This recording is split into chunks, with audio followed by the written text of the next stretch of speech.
ఇంటిని సమర్పిస్తున్న వారు తెలంగాణలో అతి తక్కువ ధరలలో మీరు కలలు కన్న ఇంటిని నిర్మిస్తున్న ఏకైక సంస్థ సన్షైన్ ఇన్ఫ్రా 9069069333.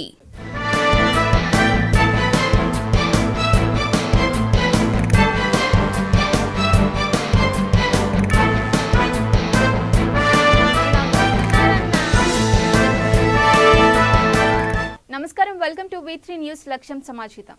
నేను శృతి. బులెటిన్ల ముందుగా హెడ్లైన్స్ చూద్దాం. అనంతపురం పోలీసుల తీరుపై నవతరం పార్టీ ఆగ్రహం. విద్యార్థులపై లాఠీ చార్జీ ఘటనకు సీఎం బాధ్యత వహించాలని డిమాండ్. బీజేపీ టీఆర్ఎస్ తోడు దొంగలన్న పీసీసీ చీఫ్.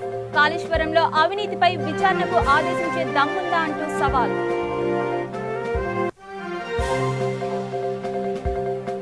జగన్ జీవోలపై బీజేవైఎం ఆగ్రహం. గుంటూరులో దిష్టిబొమ్మ దహనం.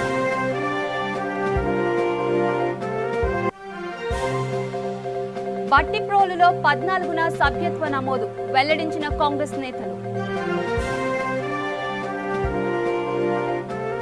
ఇక డీటెయిల్స్ లోకి వెళితే, అనంతపురం పోలీసుల తీరుపై నవతరం పార్టీ అధ్యక్షుడు రావు సుబ్రహ్మణ్యం తీవ్ర ఆగ్రహం వ్యక్తం చేశారు. ఎయిడెడ్ కళాశాలల విలీనానికి వ్యతిరేకంగా పోరాటానికి దిగితే తలల్ని పగలగొట్టించడం ఏమిటంటూ జగన్మోహన్ రెడ్డి సర్కారుపై నిప్పులు చెరిగారు.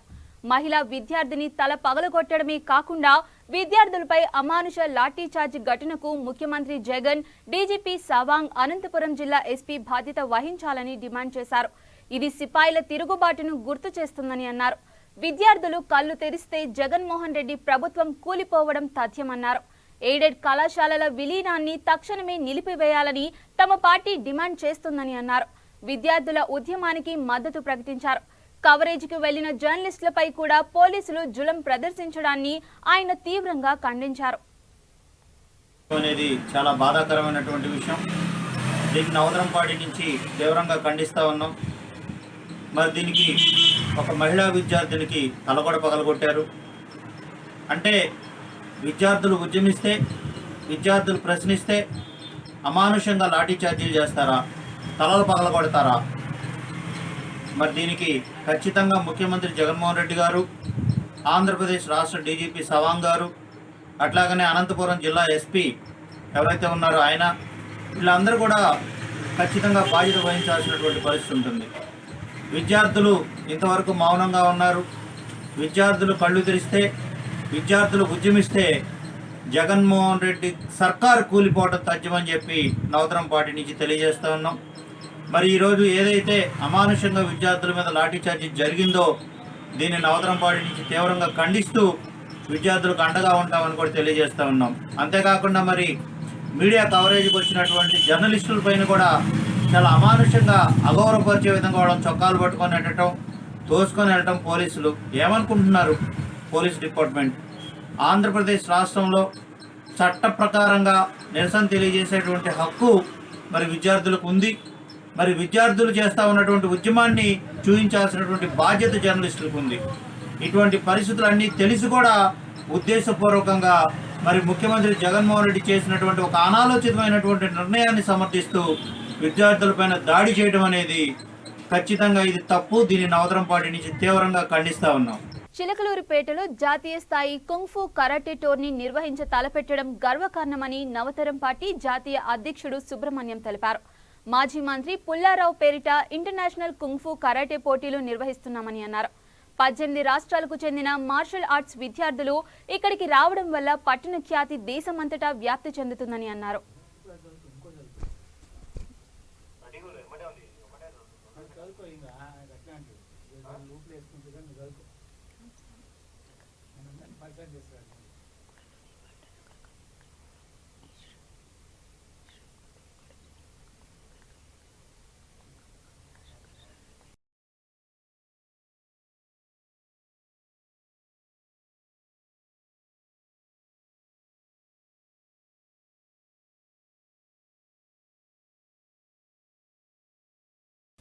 అప్సా స్వచ్ఛంద సంస్థ తెలంగాణ కార్మిక శాఖ ఆధ్వర్యంలో దోమలగూడలోని బండానగర్ కమ్యూనిటీ హాల్లో ఈ శ్రమ్ గుర్తింపు కార్డు ఉచిత నమోదు కార్యక్రమం నిర్వహించారు.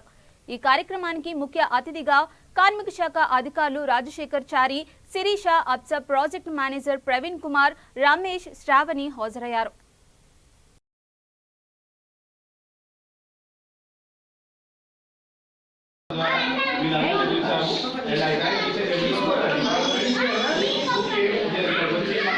కమ్యూనిటీ హాల్ దొమ్మలగూడలో ఈ అసంఘటిత కార్మికుల నమోదు కార్యక్రమం మొదలుపెట్టాము.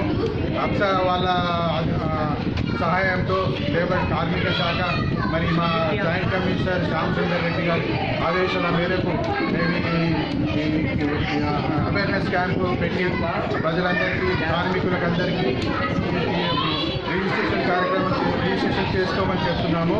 దీంట్లో అర్హులు ఎవరంటే 16 సంవత్సరాల నుంచి 59 సంవత్సరాల వరకు వయసు గల వాళ్ళే చేసుకోవచ్చు. తర్వాత ఏ కార్మికుడైనా వారికి ఈఎస్ఐ ఉంటే ఐటీ కట్టేవాళ్ళు కాకుండా, తర్వాత ఈ స్ట్రీట్ వెండర్స్ కానీ, ఇళ్లలో పనిచేసే వాళ్ళు కానీ, డొమెస్టిక్ కార్మికులు కానీ, తర్వాత స్ట్రీట్ వెండర్స్, తర్వాత బిల్డింగ్ కన్స్ట్రక్షన్లో పనిచేసే లేబర్ కానీ ఎవరైనా దీనికి అర్హులు. ఇంకా దుకాణాల్లో పనిచేసే వాళ్ళు ఎవరికైతే ఈఎస్ఐపిఎఫ్ లేదో వాళ్ళు కూడా దీనికి నమోదు చేసుకోవచ్చని కోరుతున్నాం. ఈరోజు మన బండానగర్లో అసంఘటిత కార్మికులకి అందరికీ ఈ శ్రమ్ కార్డు ఇవ్వడం జరుగుతుంది. అప్సా ఆధ్వర్యంలో మనము ఎవరైతే డిపార్ట్మెంట్ ఉన్నారో డిపార్ట్మెంట్ వాళ్ళ పెద్దలందరినీ ఇక్కడ ఆహ్వానించడం జరిగింది. కమ్యూనిటీలోని అర్హులైన వాళ్ళందరినీ మన కమ్యూనిటీ హాల్లో పిలిపించేసి ఫ్రీ ఆఫ్ కాస్ట్లో రిజిస్ట్రేషన్ చేయించేసి వాళ్ళకి ఈ కార్డు ఇవ్వడం జరుగుతుంది. ఈ కార్డు ద్వారా కలిగే లాభాలు ప్రతి ఒక్కరూ ఉపయోగించుకోవాలని అర్హులైన వాళ్ళందరినీ ఇక్కడ మనం మొబిలైజ్ చేసి వాళ్ళందరికీ కూడా ఈ కార్డులు ఇప్పించడం జరిగింది. ఇక్కడికి వచ్చిన లేబర్ ఆఫీసర్ వాళ్ళందరికీ కూడా ధన్యవాదాలు తెలుపుతున్నాను. ప్రతి ఒక్కరూ కూడా ఈ కమ్యూనిటీలో ఉండే ప్రతి ఒక్క అర్హులైన వాళ్ళందరూ కూడా దీన్ని ఉపయోగించుకోవాలని కోరుకుంటున్నాను. Thank you.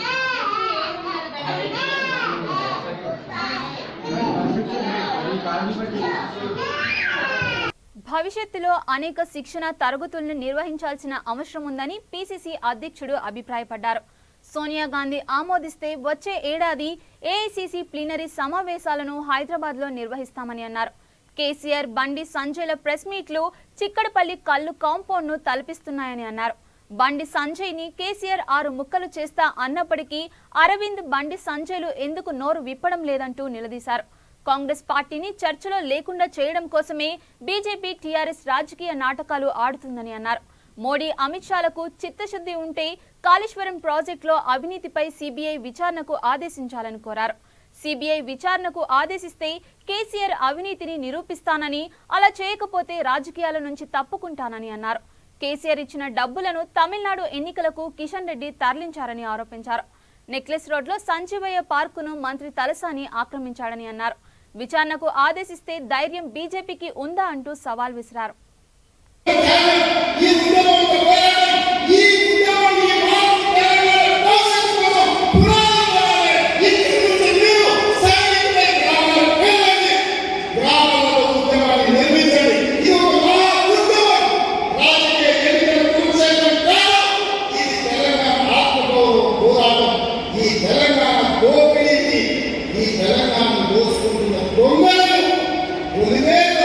దాటే వరకు కొట్టాల్సిన బాధ్యత మన మీద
వచ్చిన జీవో నెంబర్ 3542 వెంటనే రద్దు చేయాలని బీజేవైఎం డిమాండ్ చేసింది.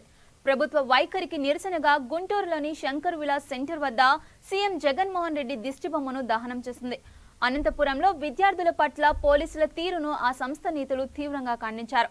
పోలీస్ శాఖ తక్షణమే విద్యార్థులకు క్షమాపణ చెప్పాలని డిమాండ్ చేశారు.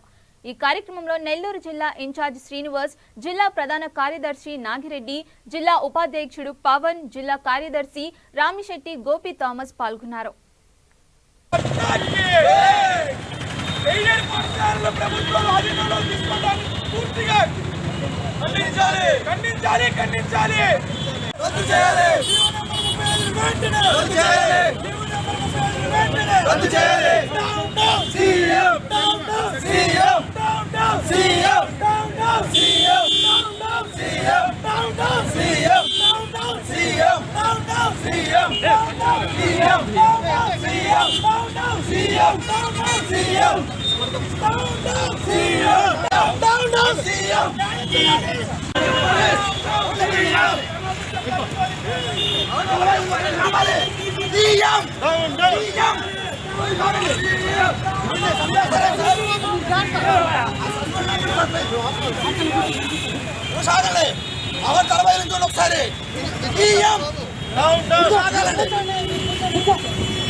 డెబ్బై 72వ రాజ్యాంగ అవతరణ దినోత్సవం సందర్భంగా ఆదిలాబాద్లోని ఎమ్మెల్యే క్యాంపు కార్యాలయంలో గోడ పత్రులను ఆవిష్కరించారు.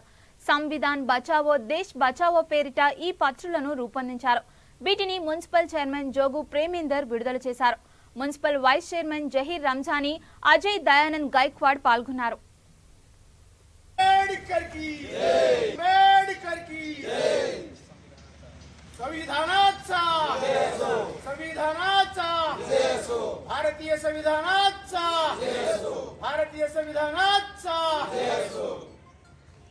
దినోత్సవం అనేది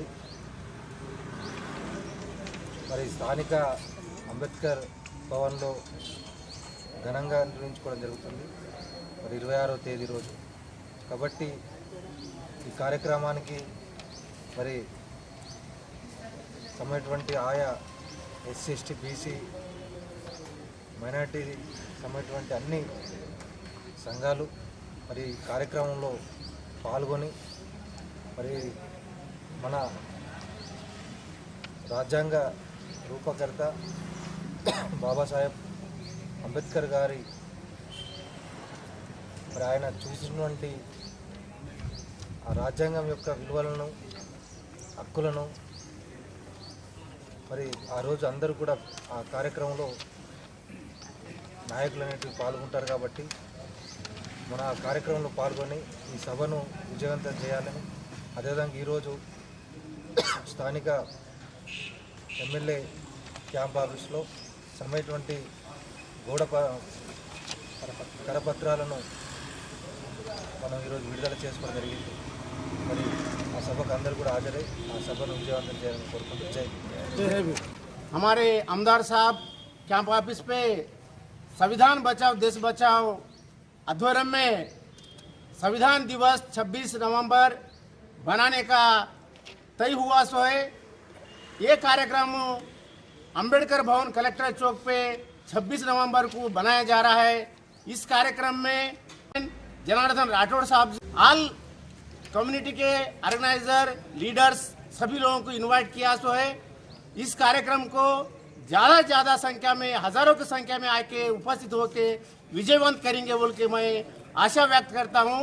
और ये देश बचाओ संविधान क्या चीज़ है ये बताने के लिए हमारे प्रियतम नेता जो महाराष्ट्र के मशहूर संविधान के अनुभवी जो जावेद पाशा कुरैशी प्रोफेसर साहब आ रहे हैं।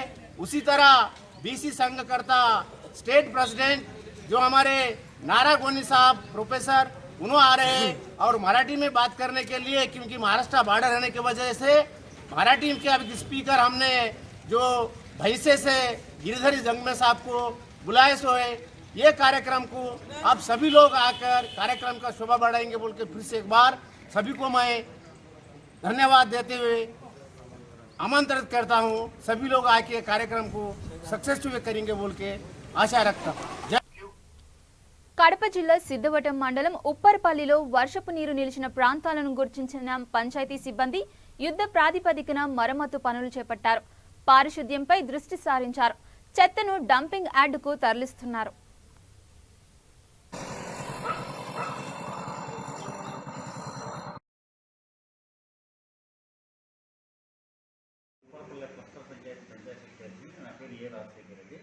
ఇక్కడ ఉప్పరపల్ల 1, 2, 3 వార్డు శాఖరాజుల 3 పంచాయతీల్లో డంపింగ్ యార్డులు ఉన్నాయి. అంతలోపల కప్పులు సపరేట్ డంపింగ్ యార్డులో పనిచేస్తున్నారు. అందరూ మినిమం బయటలు 3 పనిచేస్తున్నారు. ఇక్కడ ఉప్పరపల్లకి 2, శాఖరాజుల 1, మాధవరం 1, 2 ఒకరు అందరూ బాగా పనిచేస్తున్నారు. మా యొక్క క్లీన్ పొడి చెత్త కానీ వేస్ట్ చెత్త ఏదో తీసుకోవడం వల్ల ఒక్కరు బాగా పనిచేస్తున్నారు. మా యొక్క పరిస్థితులంతా శానిటేషన్ పరంగా బాగుందని నేను తెలియజేస్తాను. సార్, ఇప్పుడు వర్షాకాలం పడింది కాబట్టి గుంతలు నీళ్ళు ఉంటాయి కదా, అక్కడక్కడ బ్లీచింగ్ చల్లేదానికి ఎండిఓ గారు కూడా ఒక మెసేజ్ ఇచ్చారు, కార్డు ఇచ్చారు. ఎక్కువ కొండ ప్రాంతం కాబట్టి అంత అయితే లేదు. ఉన్న కాబట్టి బ్లీచింగ్ చల్లుతున్నాము, క్లోరినేషన్ చేస్తున్నాము, వేస్ట్ ఆయిల్ కూడా క్యారంటీన్ కాబట్టి చేస్తున్నాము. బాపట్ల నియోజకవర్గం పరిధిలో కాంగ్రెస్ ఆధ్వర్యంలో సభ్యత్వ నమోదు కార్యక్రమం నిర్వహించారు. ఈ విషయాన్ని ఆ పార్టీ నేత గంటా అంజిబాబు వెల్లడించారు. దివంగత మాజీ ప్రధాని నెహ్రూ జయంతి సందర్భంగా 14న బట్టిప్రోలులో ఈ కార్యక్రమం మొదలవుతుందని అన్నారు. ఈ కార్యక్రమంలో దోనిపూడి దేవరాజ్, దండు రేణుక, లాజరస్, పఠాన్ రాజేష్, రవి, చింతా బాబురావు పాల్గొన్నారు. ఆంధ్రప్రదేశ్లో సభ్యత్వ నమోదు కార్యక్రమాన్ని ఈ నెల 14 నుండి నెహ్రూ గాంధీ జయంతి సందర్భంగా ప్రారంభించి నవంబర్ 19 వరకు బాపట్ల పార్లమెంటు స్థాయిలో ప్రతి నియోజకవర్గంలో సభ్యత్వ నమోదు కార్యక్రమాన్ని Bapatla Congress party parliament Congress party తరఫున శ్రీకారం చుడుతున్నాం. దానిలో భాగంగా బాపట్ల పార్లమెంటు బట్టిపోలు నుండి ఈ కార్యక్రమాన్ని ప్రారంభించడం జరుగుతుంది.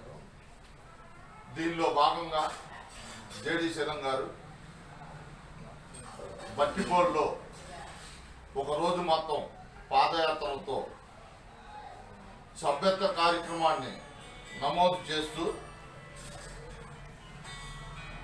సభ్యత్వ కార్యాన్ని నమోదు చేసుకుంటూ ప్రజలు పడుతున్న ఇబ్బందులను స్థానికంగా ఏమేమి ప్రజలతో ప్రభుత్వాలతో కేంద్ర ప్రభుత్వం ఇబ్బందులు పాలవుతున్నారో వాటన్నిటికీ ప్రభుత్వానికి ప్రతిపక్ష హోదాలో ప్రజల పక్షాన ప్రశ్నించడానికి బాపట్ల పార్లమెంటు స్థాయిలో ఒకరోజు బట్టిపోలు, 17వ తారీఖు బాపట్ల మున్సిపాలిటీ లిమిట్స్లో, తర్వాత సంతనూతలపాడులో 19వ తారీఖు పాదయాత్ర చేయడం జరుగుతుంది. కాంగ్రెస్ నాయకులు కార్యకర్తలందరూ జయప్రదం చేయవలసిందిగా ప్రజల పక్షాన మరియు పార్టీ పక్షాన కోరుకుంటున్నాం. దానిలో భాగంగా 15వ తారీఖు బట్టిపోల్లో ఒక చీఫ్ గెస్ట్గా మస్తానవలి గారు వస్తారు. బాపట్లలో పిసిసి ప్రెసిడెంట్ సైజానాథ్ గారిని కూడా ఇన్వైట్ చేయడం జరిగింది. తర్వాత లింగంశెట్టి ఈశ్వరరావు గారు సంతనూతలపాడులో ముఖ్య అతిథులుగా పాల్గొంటారు. వైసీపీ పాలనలో ఆందోళన చేపట్టడం కూడా నేరంగా మారిందంటూ టీడీపీ నేతలు ఆగ్రహం వ్యక్తం చేశారు. పెట్రోల్, డీజిల్ ధరల విషయమై ధర్నాకు బయలుదేరుతున్న వారిని అరెస్ట్ చేయడం హేయమని ప్రొద్దుటూరు పట్టణ టీడీపీ ఇన్ఛార్జ్ జీవి ప్రవీణ్ కుమార్ రెడ్డి అన్నారు. ప్రజాస్వామ్యంలో ప్రజలకు అడిగే హక్కు ఉండదా అంటూ నిలదీశారు. జగన్మోహన్ రెడ్డి గారికి మేము చెప్పేది ఒకటే, ఆయన చిన్న వయసులోనే పార్టీ పెట్టినాడు. రాజశేఖర రెడ్డి మాజీ ముఖ్యమంత్రి గారి కొడుకుగా గుర్తింపు పొందినాడు. ఆయన ఒకసారి ప్రతిపక్ష లీడర్గా పనిచేసినాడు, రెండోసారి అధికారంలోకి వచ్చి ముఖ్యమంత్రిగా రాష్ట్రాన్ని ఏళ్తూ ఉన్నాడు. రాష్ట్రంలో ముఖ్యమంత్రి అయిన తర్వాత నాకు ఒక 6 నెలలు టైం అండి, మంచి ముఖ్యమంత్రిని అనిపించుకుంటా, మీ అందరితో మార్కులు వేసుకుంటా అని చెప్పినాడు. ప్రతిపక్ష హోదాలో చంద్రబాబు నాయుడు ఏ బంధును పిలిపించినా, ఏ ధర్నాకు పిలిపించినా, ఏ రస్తారోకులకు పిలిపించినా పోలీసులు అడ్డపెట్టుకొని, ప్రభుత్వాన్ని అడ్డపెట్టుకొని అన్నీ ఏది కూడా జరగనీయకుండా ప్రజాస్వామ్యాన్ని ఖూని చేస్తూ ఉన్నాడు. రాజ్యాంగం రచించిన రాజ్యాంగాన్ని కూడా తుంగలో తొక్కేస్తూ ఉన్నాడు. ప్రతి మనిషికి వానికి జరిగే అన్యాయం పైన విమర్శించే హక్కు ఉంది, అడిగే హక్కు ఉంది. నిన్నటి రోజు ప్రవీణ్ రెడ్డి గారు చెప్పినట్టు అందరినీ అరెస్ట్ చేశారు. అది కూడా ఒక రోజంతా బంద్ ఏం కాదు, మాది డీజిల్ పెట్రోల్ ధరలు మీరు తగ్గించాలని 1 గంట. నిత్యావసరాలు ఇలా అన్నీ ఒకదానికొకటి పెంచుకుంటూ పోయినారు.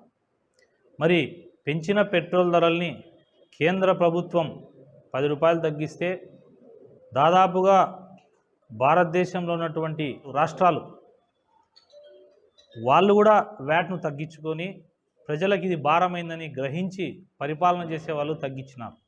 మరి ఆంధ్రప్రదేశ్ విషయానికి వస్తే ముఖ్యమంత్రి జగన్మోహన్ రెడ్డి గారు 1 రూపాయి కూడా తగ్గించకుండా అట్లే వ్యాట్ను లాగుతా ప్రజలకు భారమైంది. పెట్రోల్ అనేది తగ్గించాలని చెప్పేసి తెలుగుదేశం పార్టీ నాయకుల్ని మమ్మల్ని పెట్రోల్ బంకుల దగ్గర నిరసన చేయమన్నాడు. 2.5 సంవత్సరం అయింది మీ ప్రభుత్వం వచ్చి. తెలుగుదేశం పార్టీ ప్రభుత్వం నేనే నిరసన చేయడానికి ఇంటి దగ్గర నుంచి బయలుదేరితే సిఐలు, ఎస్ఐలు, పోలీసులు అదేదో నేను ఒక ఆదిలాబాద్ జిల్లా బురడి బాబా లీలలు ఒక్కొక్కటిగా బయటకొస్తున్నాయి. డబ్బును రెట్టింపు చేస్తానని నమ్మించి వాటిని నిజంగానే మాయ చేసి రెట్టింపు చేసినట్టుగా నమ్మించి మస్కా కొడుతున్న దృశ్యాలు చిక్కాయి. ఏకంగా బియ్యం నుంచి బంగారు కడాలు తీస్తూ ఔరా అనిపించాడు ఈ బురడి బాబా. ప్రస్తుత ఊచలు లెక్క పెడుతున్న ఈ బాబా ఆదిలాబాద్ జిల్లా ఉట్నూరు షాంపూర్ ఏజెన్సీలో 100 మందిని నిండా ముంచినట్లు సమాచారం. మాయ మాటలతో జనాన్ని మోసం చేస్తున్న బురిడి బాబాను ఆదిలాబాద్ పోలీసులు అక్టోబర్ నెలలోనే అరెస్ట్ చేసినప్పటికీ వీడియోలు మాత్రం ఇప్పుడు బయటకు వస్తున్నాయి.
విశాఖపట్నంలో సిపిఎం మహాసభలు ఈ నెల 13, 14 తేదీల్లో జరగనున్నాయి.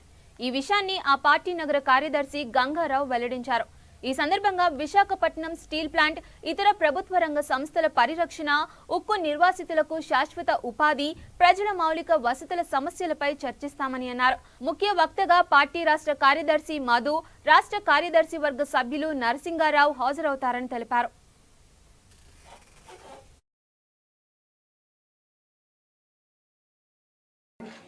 విశాఖపట్నం స్టీల్ ప్లాంట్ని అమ్మకానికి వ్యతిరేకంగా ఉద్యమాన్ని మరింత తీవ్రతరం చేయటమే మా మహాసభల యొక్క ముఖ్యమైనటువంటి కర్తవ్యంగా మేము భావిస్తూ ఉన్నాం. ఈరోజు విశాఖపట్నం స్టీల్ ప్లాంట్లోకి వాల్యుయేషన్ కమిటీ పేరుతోటి మ్యాన్ పవర్ని పరిశీలన చేయటం కోసం ఒక కమిటీని లోపలికి రాబోతూ ఉన్నది. ఇప్పుడు కార్మికులందరూ కూడా ఆ కమిటీని అడ్డుకోవటం కోసం లోపల పెద్ద ఎత్తున ఆందోళన చేస్తున్నారు. ఈరోజు కమిటీని ఎట్టి పరిస్థితుల్లో ఒక డిపార్ట్మెంట్లో కూడా అడుగు పెట్టనీయకుండా వెనక్కి తరిమి కొట్టాలనేటువంటి దృఢ సంకల్పంతో ఈరోజు కార్మికులు లోపల ఉద్యమం చేస్తున్నారు. నరేంద్ర మోడీ ప్రభుత్వం వేసినటువంటి ట్రాన్సాక్షన్ కమిటీ దొడ్డిదారిన అక్రమంగా వేరే కమిటీల పేరుతోటి లోపల జొరబడటానికి ప్రయత్నం చేస్తూ ఉన్నాడు నరేంద్ర మోడీ ప్రభుత్వం. అందులో భాగంగానే ఈరోజు ఒక కమిటీ పేరు మీద లోపలికి దొంగచాటున లోపలికి వెళ్ళబోతూ ఉన్నారు. ఇది మాకు తెలిసింది. ఈరోజు కార్మికులు వేలాది మంది లోపల ఆ కమిటీని వెనక్కి తరిమి కొట్టడం కోసం ఆందోళనలో ఉన్నారు. తప్పనిసరిగా వెనక్కి కొడతాం. ఎట్టి పరిస్థితుల్లో కూడా వెనక్కి వెళ్ళేటటువంటి ప్రశ్నే లేదు. అదే సందర్భంలో రాష్ట్ర ప్రభుత్వం పోలీసులు కూడా ఉన్నారు లోపల. రాష్ట్ర ముఖ్యమంత్రి గారికి విశాఖపట్నం ఈరోజు వస్తూ ఉన్నారు. నేను రాష్ట్ర ముఖ్యమంత్రి గారికి నేను విజ్ఞప్తి చేస్తూ ఉన్నాను, మీ లోపల ఉన్నటువంటి పోలీసు బలగాలని వెంటనే పంపించాలని మేము డిమాండ్ చేస్తూ ఉన్నాం. ఎందుకంటే విశాఖపట్నం స్టీల్ ప్లాంట్ లేకపోతే విశాఖపట్నం లేదు, ఆంధ్రప్రదేశ్ కారు చౌకగా కట్టబెట్టాలనేటువంటి ప్రయత్నాలు చేస్తూ ఉన్నాడు. జీవీఎన్ రాజుతోటి మెడ మీద కత్తి పెట్టి అమ్మించాడు. ఇప్పుడు విశాఖపట్నం స్టీల్ ప్లాంట్ని కూడా అదాని పరం చేయాలని ప్రయత్నం చేస్తున్నారు.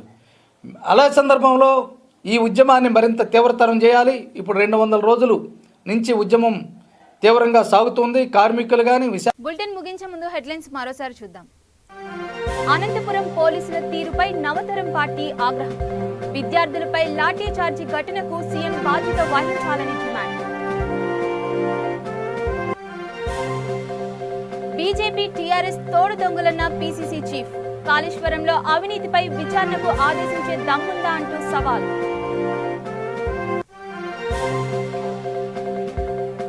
జగన్ జీవోలపై బీజేవైఎం ఆగ్రహం. గుంటూరులో దిష్టిబొమ్మ దహనం.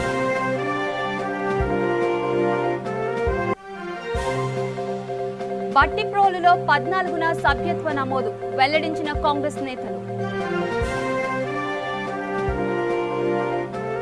ఇవి బులెటిన్ అప్డేట్స్. మరిన్ని అప్డేట్స్ కోసం చూస్తూనే ఉండండి V3 న్యూస్. లక్ష్యం సమాజహితం.